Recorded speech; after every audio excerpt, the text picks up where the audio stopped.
नमस्कार, आप देख रहे हैं शाहबाद टाइम्स और अभी हम कैमूर के नुआव प्रखंड अंतर्गत एवती गांव पे हैं और हमारे पीछे आप देख सकते हैं ये वो मुख्य सड़क है जहां से कि नुआव से अगर हमें कोचस या परसथुआ जाना है तो एकमात्र ये मुख्य सड़क है जो कि हमें सासाराम शाहबाद जिले से जोड़ती है।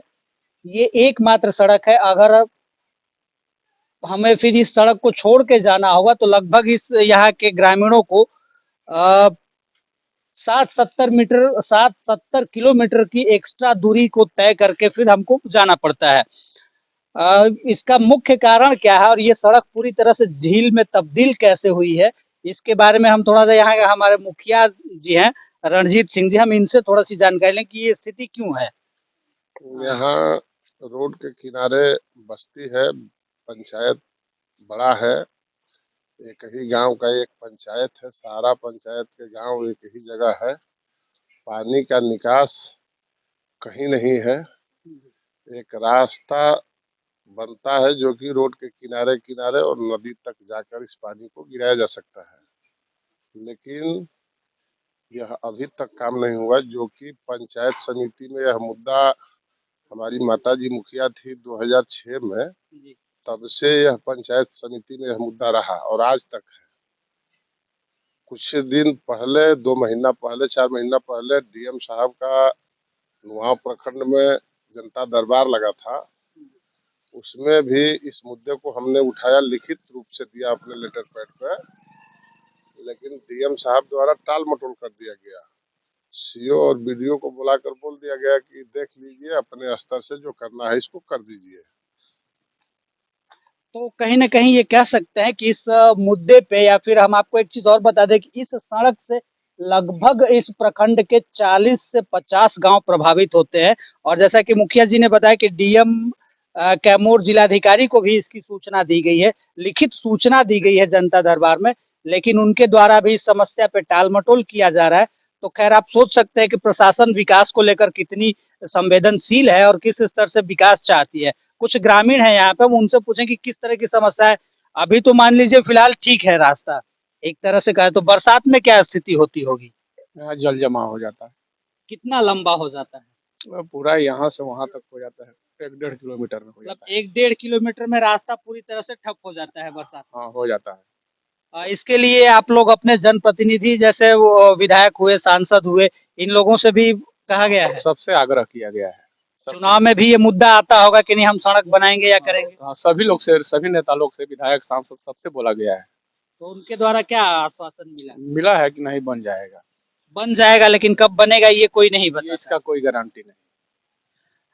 सही बात है कि एक सारे नेताओं का यही एक होता है कि हम बना देंगे, हम कर देंगे, लेकिन कब होगा, कब बनेगा इसकी तिथि कोई निर्धारित नहीं करता है। फिलहाल में एक तरह से कह सकते हैं कि उपेक्षाओं का दंश झेल रहा है ये ग्रामीण, यहाँ के ग्रामीण और मुखिया जी हम आपसे थोड़ा-सा एक चीज़ और जानना चाहेंगे कि यहाँ के जो लोग हैं, आस-पास के जो बस्ती है, उन लोगों के यहाँ सॉकपिट बना है क्या? देखिए, यहाँ जितने बस्ती है ये लोग लगभग अनुसूचित जाति से आते हैं। जी। वो लोग 6 घर लमसम डोम जाति से आते हैं, जो कि अनुसूचित जाति से ही आते हैं। और ये लोग 8 घर, करीब 10 घर पासवान बिरादरी से आते हैं। ये लोग भी अनुसूचित जाति से आते हैं।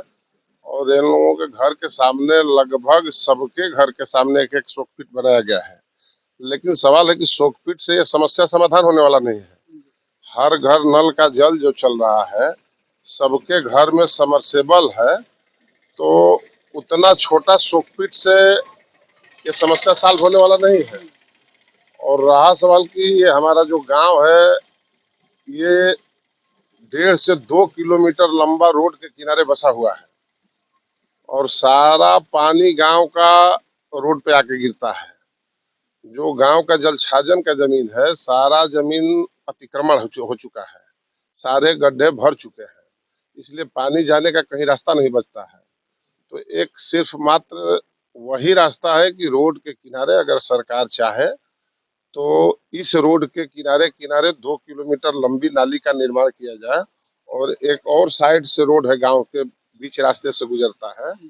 लगभग 1 सवा किलोमीटर उस रास्ते से अगर पक्की नाली का निर्माण किया जाए तो ये जल जमाव का समस्या लगभग हमेशा के लिए समाप्त हो जाएगा। लेकिन ये ग्राम पंचायत का बस का नहीं है, यह पंचायत जैसा समिति आपने का। बताया कि हमने डीएम साहब को इसका आवेदन दिया है, तो क्या इस तरह का प्रपोजल आपने अपने आवेदन में दिया है कि इस तरह से अगर किया जाए तो ये समस्या दूर हो सकती है? उसमें हम दिए हैं। ये सारे रोड भी अतिक्रमण है।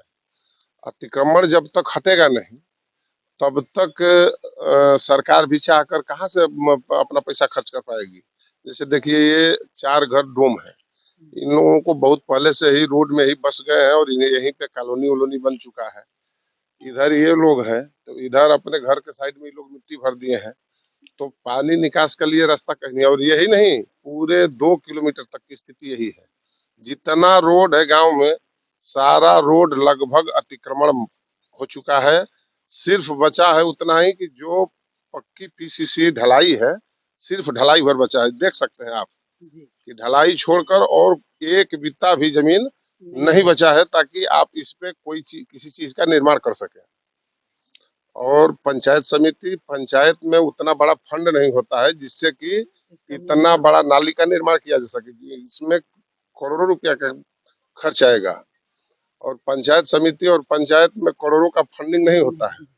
इसलिए पंचायत समिति और पंचायत कभी इसका निर्माण नहीं करा पाएगा।